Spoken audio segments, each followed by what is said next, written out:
இப்ப தற்காலத்துல இருக்கக்கூடிய எல்லாரும் சொல்லக்கூடிய தமிழ் கடவுள் அப்படின்னா முருகன் தான்பா அப்படின்னு எல்லாருமே முன்வைக்கக்கூடிய, நான் மற்ற கடவுள்களை வேண்டலனாலும் எனக்கு முருகன் அப்படின்றவர் தமிழ் கடவுள், அதனால எனக்கு அவர் ரொம்ப பிடிக்கும் அப்படின்லாம் சொல்றாங்க. உங்களை பொறுத்த வரைக்கும் முருகன் அப்படின்றவரு தமிழ் கடவுளா? எதை வச்சு நம்ம தமிழ் கடவுள் அப்படின்னு எல்லாரும் சொல்றாங்க? உங்களுடைய கருத்து என்ன? நிறைய காரணங்களுக்காக அவர் தமிழ் கடவுள். ஒன்று, தமிழ் இலக்கியங்களில் எங்கே கடவுளை பற்றிய செய்திகள் வந்ததோ அங்கிருந்தே முருகனுடைய செய்திகள் வருகிறது. வேலன் வழிபாடு, வேலன் வெறியாடல், இதெல்லாம் அப்போதிலிருந்து ஒரு திருமுருகாற்றுப்படை முருகனை பற்றி மட்டுமே பாடக்கூடிய ஒரு இலக்கியம். மாயோன் மேய காடுரை உலகமும் பாட்டுல அந்த சேயோன் மேயங்கிறதுல முருகனை பற்றிய ஒரு குறிப்பு, அது சிவபெருமானையும் சொல்லும் முருகனையும் சொல்லும். அப்போ முருகனுடைய இலக்கிய வரலாறு எடுத்துக்கிட்டீங்கன்னா எங்கேயுமே மிஸ் ஆகாத ஒன்று. இப்போ விநாயகர் எடுத்துக்கிட்டீங்கன்னா சங்க காலத்துல இல்லை, பின்னாடி தான் வராரு. ஆனா முருகன் எடுத்துக்கிட்டீங்கன்னா சங்க காலத்துல இருந்தே வரதை நம்மளால பார்க்க முடியுது. இது ஒண்ணு.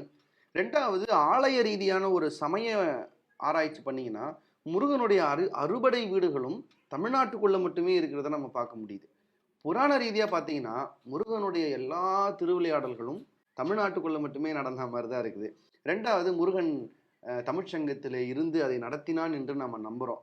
அருணகிரிநாதரை பிடிச்சி நாக்கில் ஓம்னு எழுதி சமஸ்கிருதத்தை பாட சொல்லலை, இந்திய பாட சொல்லலை, தெலுங்க பாட சொல்லலை, முத்து முத்தாக தமிழ் இருக்கிற போது என்ன குறை, முத்து என்று சொல்லியே பாடுன்னு சொன்னதுக்கு அப்புறம் தான் முத்தைதர பத்தி திருநகை அத்திக்கிரை சக்தி சரவணன்னு அருணகிரிநாதர் பாடுறாரு.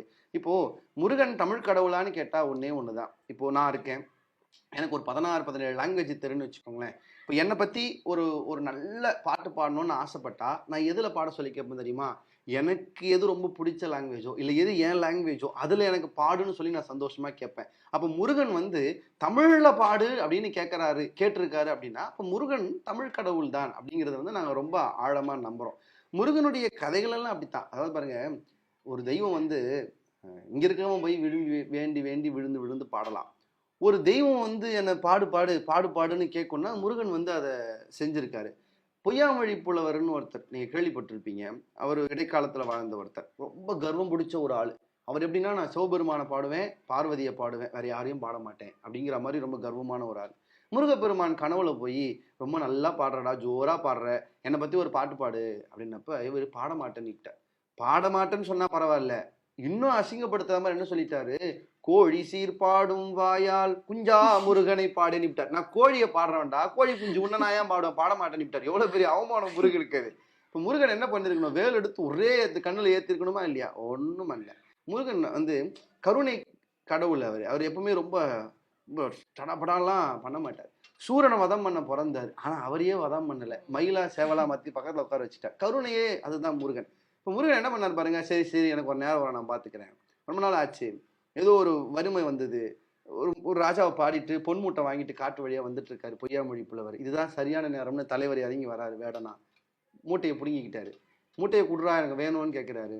அப்படியா, மூட்டை தரணும்னா நீ ஒன்று பண்ணணுமே, என்ன பண்ணணும், என்னை பத்தி ஒரு பாட்டு பாடுங்கிறான். யாரு? வேடனா வந்தவர் சொல்றாரு. இப்போ மூட்டை வேணும், பாடிதான் ஆகணும். சரி, உன் பேர் என்ன, பாடி தொலைக்கிறோம் சொல்லு அப்படிங்கிறாரு. என் பேர் முட்டை அப்படிங்கிறாரு. முட்டையா, இப்படி இல்லாம ஒரு பேர் வைப்பாங்க அப்படின்ட்டு பொய்யாமொழி புலவர் ஒவ்வொரு பாடல்லையும் முடிய முடிய முட்டை முட்டை முட்டை முட்டையிலே முடிய பாடி முடிச்சிடுறாரு.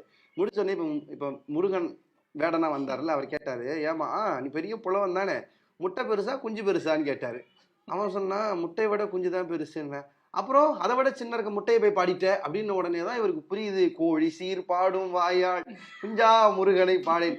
நீ எந்த முருகனை பாட மாட்டேன்னியோ, நீ உன்னை முட்டையவே பாட வச்சுட்ட பத்தியான்னு சொல்லக்கூடிய இடங்கள்லாம் பார்க்கும்போது எங்கள் மண்ணின் மொழியோடு எங்கள் மண்ணின் மக்களோடு இயைந்தும் கலந்தும் கதைகளாக இருக்கிற ஒரு தெய்வமாக முருகன் இருக்கிறார் என்றால் முருகனை தவிர வேறு எந்த தெய்வத்தை நாங்கள் தமிழ் கடவுள் என்று சொல்வது?